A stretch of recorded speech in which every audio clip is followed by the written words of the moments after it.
பத்தி ஊர் ஒண்ணு சொல்லலாம், எதுக்குமே நீங்க இடம் கொடுக்க கூடாது. ஆமென். உன்னை பத்தி புருஷனுக்கு தெரிஞ்சா போதும், புருஷனை பத்தி மனைவி தெரிஞ்சா போதும். இது ரெண்டுமே 4 செவத்துக்குள்ள இருந்தாலே போதும்.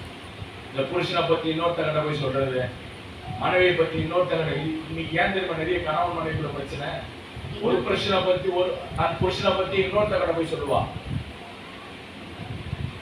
இதான் பிரச்சனையே.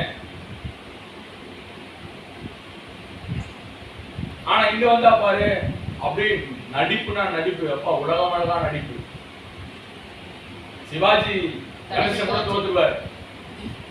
அம்மா இவ்வளவு நேரம் உன் புருஷனை பத்தி அங்க அவ்வளவு கேவலமா பேசிட்டு வந்த, இங்க வந்து அத்தான் கொத்தான்ற, சாப்பிட்டீங்களா அத்தான், வாங்க சாப்பிடலான்ற, இவ்வளவு நேரம் அவ்வளவு குப்பை மாதிரி பேசுங்க. யாரு பாக்குறாங்களோ இல்லையோ, என் தேவன் பார்க்கிறார்.